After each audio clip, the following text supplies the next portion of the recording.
The story begins in the tense years after the Stamp Act's repeal, when Britain's rulers still refused to grasp the depth of American resolve. Lord Townshend had died, but the spirit of his revenue acts lingered like smoke after a fire. Into the exchequer stepped Lord North calm, knowledgeable, gentle in manner, yet utterly blind to the principles of popular government. The king liked him immediately. True north. George Roman III began pulling strings more openly than any monarch had dared since the Stuarts. Colonial affairs were quietly shifted from the relatively moderate Lord Shelburne to Lord Hillsborough, a hardline royal favorite, who saw Americans as disobedient children needing a firm hand. Conway, who had favored conciliation, was pushed out. In came Lord Weymouth, who had voted against repealing the Stamp Act, and the Earl of Sandwich, a man who routinely referred to colonists as rabble unworthy of serious consideration. Across the ocean the response was growing sharper and more unified. In Pennsylvania, John Dickinson, wealthy, learned, deeply attached to England yet fiercely protective of American rights, began publishing what became known as the Farmer's Letters. His words were measured, elegant, almost courtly.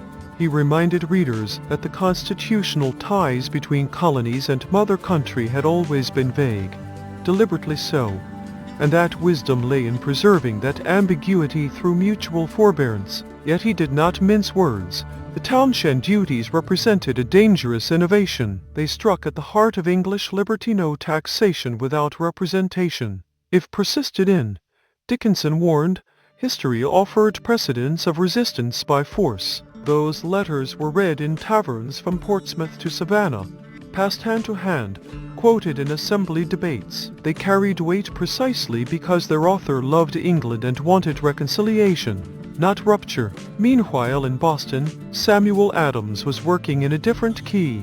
Where Dickinson persuaded, Adams organized. For the Massachusetts Assembly he drafted a series of addresses to the ministry, to the king, and most importantly a circular letter sent to every other colonial legislature. The language was respectful, almost deferential on the surface, but the argument was uncompromising. Representation of American interests in a distant parliament was practically impossible. Therefore, under the spirit and letter of the English Constitution itself, no taxes could lawfully be laid upon Americans except by their own elected representatives in their own assemblies. The Townshend Acts were unconstitutional and must be repealed. The colonies, Adams insisted, asked only to return to the footing they had enjoyed before these troubles began. The petition to the king was especially poignant. Adams and his colleagues poured into it every ounce of loyalty they still felt, every plea for understanding between fellow subjects of the same crown.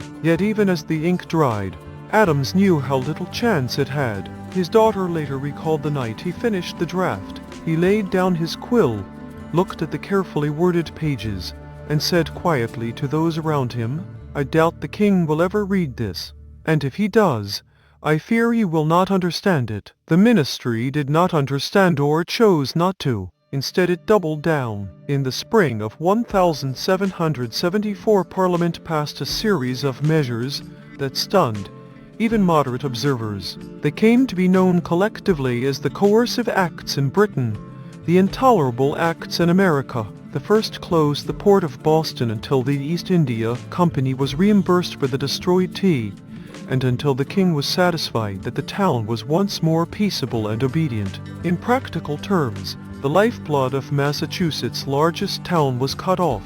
No ship could enter or leave. Trade halted. Food and fuel grew scarce. Families began to feel the pinch almost at once. The Second Act altered the charter of Massachusetts itself. Town meetings, the heartbeat of local self-government, were severely restricted.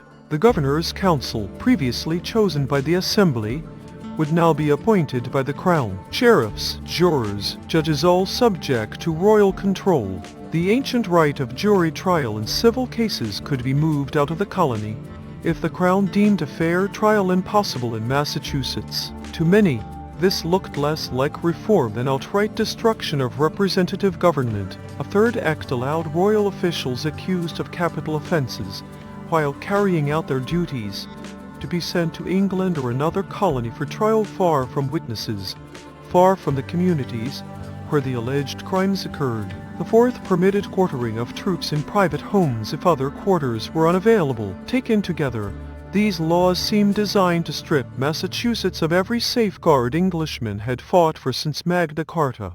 Then came the Quebec Act. On its face it was a generous measure. It guaranteed free exercise of the Catholic religion in Canada and extended Canada's boundaries south to the Ohio River, encompassing lands long claimed by Virginia, Connecticut, Massachusetts, and New York.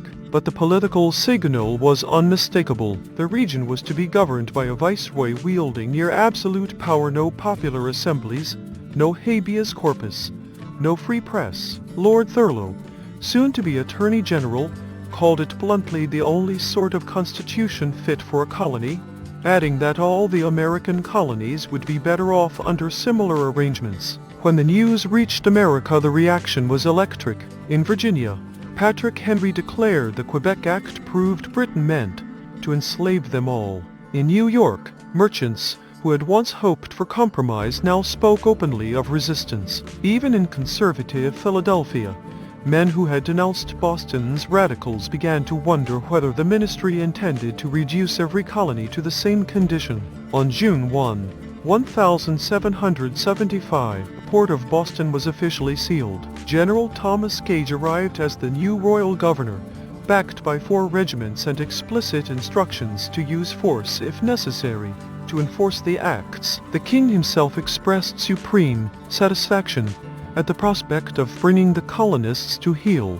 Yet the very measures meant to cow Massachusetts had the opposite effect. The other colonies saw Boston suffering and recognized their own danger. Relief shipments began rolling in: rice from South Carolina, flour from Pennsylvania, sheep and cattle from Connecticut. The Suffolk Resolves, adopted in a county convention near Boston, declared the coercive acts unconstitutional and called for economic non-intercourse until they were repealed. Copies raced southward. When the First Continental Congress convened in Philadelphia that September, delegates carried with them the Suffolk Resolves and a growing conviction that the quarrel was no longer Massachusetts alone. The crisis had arrived. 11 years of argument, petition, and protest had brought Britain and her colonies to the brink. The ministry believed a show of force would restore order. The Americans, looking at closed ports, altered charters, and troops in their streets, saw something far darker: the systematic dismantling of English liberty on American soil. And so, in the summer of 1774, the die was cast. The question was no longer whether taxes could be levied without representation. It was whether freeborn Englishmen 3,000 miles from Westminster would submit to being governed as subjects rather than as citizens, or whether they would, at last, defend with arms the rights their fathers had carried across the ocean. The next move would come not in Parliament, but on the village green at Lexington.